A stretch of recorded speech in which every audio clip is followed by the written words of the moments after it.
प्रसंगा, गुरुपद पंकज सेवा तीसरी भगति यमान। पहली भक्ति क्या बताया? प्रथम भगत संतन कर संगा, संत की संगति कर लो, मुझको प्राप्त कर लो। भगवान ने स्वयं कहा समृद्धि से। और दूसरी कहा क्या? दूसरी रति मम कथा प्रसंगा।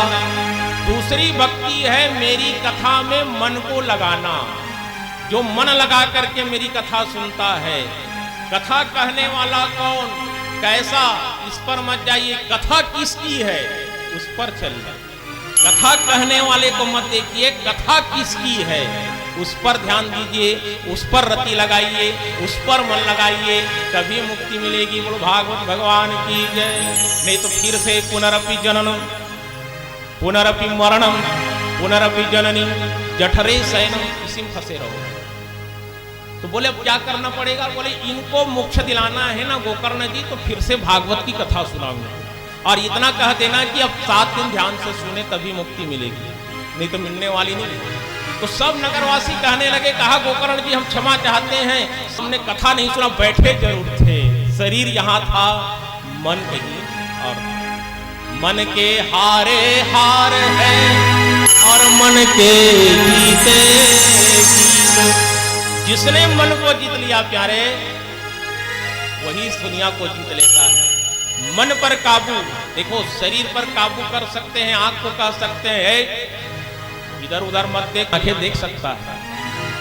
कान किसी की बात को सुन रहा है, कान को कह सकते हो कि अरे कान महाराज की कथा कह रहे हैं, थोड़ा देर सुन ले। कान थोड़ा देर सुन लेगा प्यारे, लेकिन मन को कौन वश में कर सकता है? संसार में सबसे यदि कोई चंचल है तो कौन है? मन है। और मन की चंचलता को जिसने वश में कर दिया उसी को जितेंद्रिय कहा जाता है। और जो जितेंद्रिय हो जाता है वही भगवान को प्राप्त कर सकता है। जितेंद्रिय बने।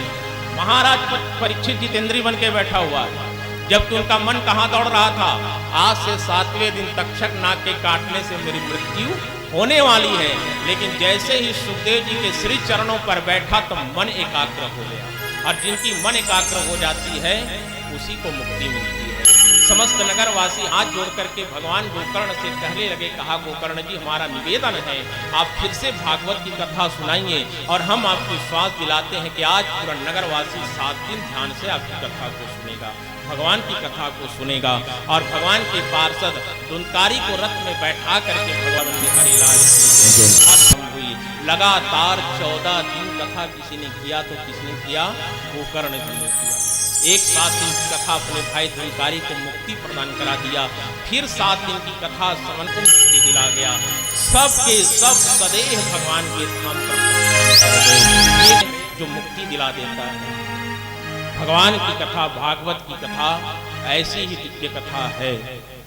मैंने पहले निवेदन किया तो गोकर्ण महात्म्य का दिया है, संक्षिप्त कथा है।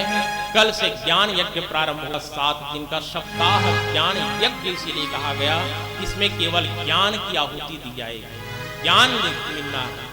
यहाँ पर कुछ मिलने वाला नहीं, क्योंकि भागवत कैसा है? निगम कल्पात्र रस द्रव्य सवितम पिबत भागवतम रसमालयम मुहुरहो रसिका भूमिभावुकाः। भागवत ऐसा दिव्य फल है जिसको स्वयं भगवान सुखदेव जी ने जीवन किया, और जिसमें केवल रस ही रस भरा हुआ है। भागवत की कथा में केवल रस है, केवल रस।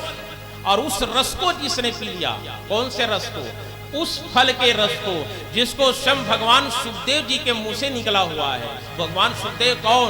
भगवान शंकर के अवतार हैं।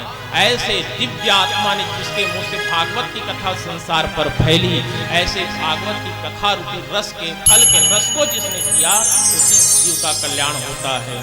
तो आप लोग बड़े भाग्यशाली हैं। कथा आप लोग भी कराए होंगे, कथा आप लोगों ने भी सुना है, लेकिन जितना कथा आप सुनोगे कथा उतनी ही सुनने की इच्छा होगी। कई लोग कहते हैं हम तो फलाना घर सुने रहे ना, का सुने जाओ।